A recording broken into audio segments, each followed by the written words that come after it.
Allora, siamo arrivati un po' agli ultimi minuti anche prima della chiusura. Adesso, facendo il punto della situazione, ci sono stati anche dei vostri momenti di incontro, confronto. Quali sono gli aspetti fondamentali su cui voi tenete a puntare, ma volete anche rendere partecipi gli agricoltori? Difficile fare massa critica, perché poi sappiamo che ci sono associazioni di categorie di agricoltori diverse, anche un po' per forma ideologica, però voi della CIA avete fatto un lavoro importante, anche CIA di Padova soprattutto, no?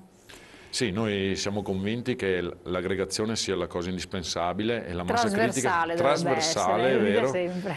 È come anche la questione delle reti. Le reti è sempre un modo da interpretarlo, perché le reti le possiamo mettere in orizzontale, in verticale, in trasversale, quindi possono avere diverse opportunità di sviluppo e di crescita. Sì, infatti ricordiamo, lei ha detto precisamente questo aspetto: rete d'impresa non vuol dire che due agricoltori dello stesso settore si mettono insieme per produrne di più, può anche essere.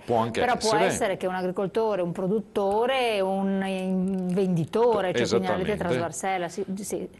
Questa sarebbe la vera rete, però può essere anche fra la stessa categoria, che ne so, devono investire in un grande macchinario che l'investimento è di un certo calibro, un certo investimento grande, facendo aggregazione si possono dividere anche, e quindi l'utilizzo del macchinario può essere ammortizzato in maniera alternativa.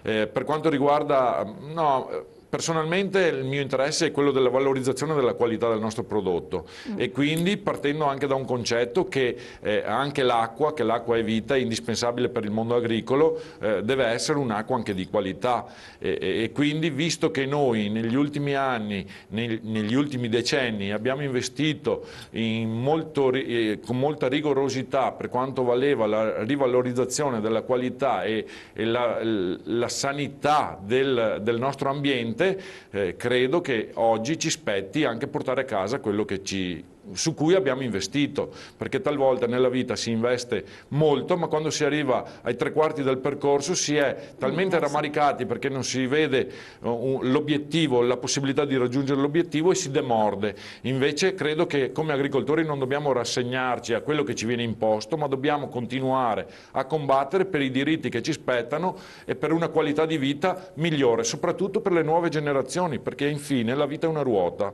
c'è chi inizia e c'è chi finisce.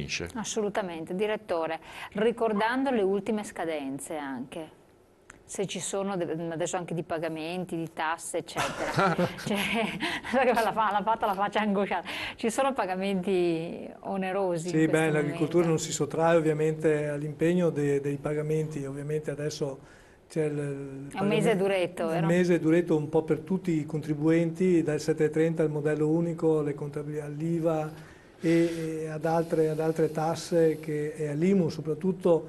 IMU, che ricordo che per quanto riguarda l'agricoltura è una tassa iniqua, perché va a tassare... Non se ne è venuti a capo, cioè alla fine se ne è parlato tanto, però è rimasta tale quale? È rimasta tale quale, diciamo che c'è stata una piccola agevolazione per gli agricoltori, però comunque gli agricoltori oggi pagano l'IMU, quindi pagano su del terreno, che tra l'altro diventa elemento fondamentale per l'attività delle proprie aziende, quindi tra l'altro anche come budget economico, quindi non c'è grossa entrata sull'IMU agricolo, però per le aziende agricole anche quello è un balzello che poi alla fine fa i conti. Quindi queste sono le tasse che ovviamente ci sono in prossima scadenza. Voglio ricordare i nostri telespettatori, soprattutto al settore agricolo, che insomma in agosto apriranno questi bandi per quanto riguarda il primo insediamento e dopo successivamente a ruota apriranno anche l'aiuto investimenti e altri contributi, quindi entro fine anno ci sarà l'apertura di tutti i bandi del piano di sviluppo rurale, quindi penso che dobbiamo e dovremmo sicuramente fare anche pubblicità perché le aziende non perdano questa possibilità di aderire a quindi devono assolutamente saperlo, quindi devono attivarsi. Certamente sì. Quindi non è una cosa automatica che non pensano di essere inseriti, no, perché si scopre di tutto. Assolutamente, e devono essere informati, ma sarà una delle prossime trasmissioni in cui saranno aperti questi bandi, che spiegheremo in maniera anche specifica e dettagliata anche le opportunità che le nostre aziende hanno. Ecco, sul sito c'è qualche possibilità di vedere già qualche anticipazione? Ci sono dei siti dedicati a questo? C'è il sito della Regione Veneto, che può essere transitato anche tramite il sito nostro di ciapadova.it, ma anche il sito della Regione Veneto, iniziano a pubblicare le bozze dei bandi. Quindi... Le bozze, però siamo ancora in fase di bozza. Certo. Quindi, secondo lei quando sarà la data fatidica, quando si potrebbe avere notizia e quanto tempo poi ha l'agricoltore per farsi avanti? Beh, per quanto riguarda il primo insediamento, in agosto, e quindi gli agricoltori giovani possono già iniziare a venire nei nostri uffici a parlare. Quindi agosto andare anche prima, insomma, cioè anche in questo periodo, per capire in maniera anche tecnica, insomma, quali sono le possibilità delle aziende che ha la possibilità di accedere a questo, e successivamente a ruota, quindi a settembre-ottobre, per tutti gli altri investimenti che l'azienda intende fare. Un consiglio finale, Presidente? Il consiglio finale è che dobbiamo attivarci per tempo e quindi divulgare questo tipo di messaggi, e non dobbiamo fare come il governo centrale. Se pensiamo che dal punto di vista mediatico hanno iniziato 3-4 giorni prima a dire che il 15 giugno era la scadenza delle domande PAC, e quindi noi come associazione sicuramente vorremmo tenere informati. Quasi si volesse che le persone la perdano come opportunità, no? Cioè, c'è poco ma si pensa a questo, il a concetto, pensare bene. Non volevo esprimerlo direttamente, mi ha rubato le parole, però sono contenta che magari l'abbia detto lei come giornalista, però queste sono le realtà con cui noi ci scontriamo talvolta, e quindi credo che anche la rete fra politica e mondo del fare o il mondo della rappresentanza sia una cosa indispensabile, perché questo dà l'opportunità a una crescita reale di quello del nostro territorio, della nostra regione, perché penso che il Veneto sia il motore trainante di tutta la nazione, e la nazione è una bella Ferrari, però se non gli mettiamo il motore sicuramente ci dobbiamo spingere come i Flintstone di una volta. A gambette. Direttore, l'agricoltura del domani la vede bene?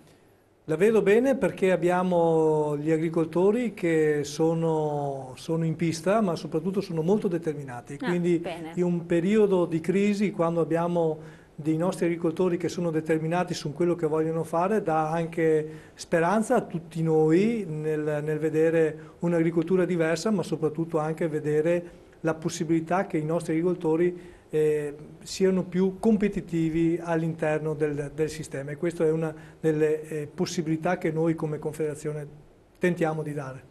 Perfetto, noi siamo arrivati al termine, ringraziamo naturalmente il Presidente e Direttore della CIA di Padova e voi di averci seguito. Vi terremo come sempre aggiornati su tutte le novità, naturalmente su questi bandi, in modo tale che tutti coloro che ne hanno diritto possano usufruirne, sperando poi con esito positivo, con buon risultato. Grazie, buon proseguimento. Noi oggi è martedì, ci rivediamo questa sera alle 21, tratteremo la spinosa questione degli immigrati, perché effettivamente non sta trovando alcun tipo di soluzione. A questa sera.